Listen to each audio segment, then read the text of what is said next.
As Bikin Mike, that's a name lots of local cyclists know, and he's been a regular face at events since 1987. He also trains riders for events like Hotter Than Hell. And it's so great to meet you this morning. I know you are the face with all this wonderful activity that's going on. Now, tell me this. As a girl who had a really bad experience on an outdoor bike, but I love cycling, I love indoor cycling. Sure. How can a person like myself or someone who's never done any cycling really get involved as a new one? Well, getting started as a new cyclist has to do with what your goals are. What kind of riding are you going to do? If you want to ride casually, short distances, trails around your house, running errands and things, hybrids, mountain bikes, things with wider tires, upright seating, friendly gears are a lot more attractive to people just getting started. Okay. When you're looking at going for longer rides, longer distances, than a road bike like mine is the more efficient way to go.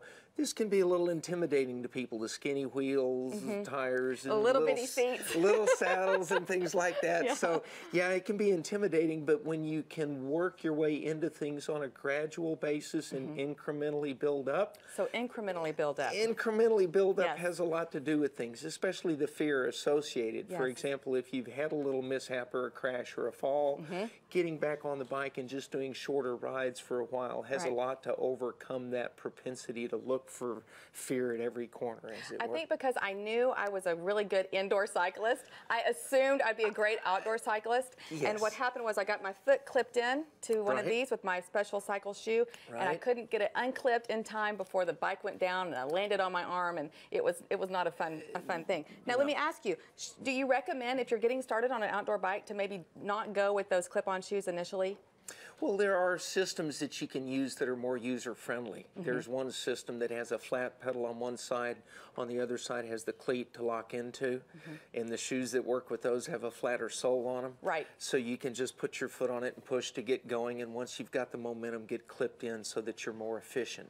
The thing to remember is that when you're clipped in, you're working a whole 360-degree circle. If you're just pushing the pedal, you're only working 40 degrees. Exactly. It's a whole lot of work for very little return. It really and for a guy like me with little legs, I want all the work I can get out of that. Ditto on that. Yeah, there you go. Let me ask you, is it better to ride in a group or to begin training in a group, or is it better just to kind of go, like you said, initially in those softer trails? And Sure, great question. And when you're looking at riding with other people, the social camaraderie of getting with other folks is very attractive. But you need similar ability levels. And you need similar skill levels within them. So when we get our group training programs going, we actually break them into smaller groups based on ability, so that folks can do some things together and be a lot less intimidated. If you're always chasing people, always feel like you have to keep up, it's not a good frame of mind to put that new rider into. You want them to feel like they're in their element. So getting similar behavior and ability levels. Last but not least, if the group that you're riding with is encouraging you to break laws, run stop signs, run lights, do things to stay together, they're not the group for you. You need to find a group that's going to ride legally, safely, and teach you those skills. Now, how has biking changed over the past decade? Well, over the last 10 years, we haven't seen as much change as in the last 40. But in the last 10, we have seen more shops, more groups, more people out there riding. And really what statistics tell us is more cyclists on the road creates slower traffic and safer traffic for everybody. So we started a ride called the Greater Dallas 100. 2 weeks ago, we went all the way around the metro on Beltline Road. No way. And it was a wonderful ride. What did you do, just take up the right lane? How did that work? Yes, ma'am. Okay. Well, it worked great because there's 6 lanes on Beltline Road most of the way around the metro area. We did the most developed areas early in the morning when the traffic was lowest, but plenty of support, plenty of food options and breakpoint options and places to go. So it's great weather to be doing that right now.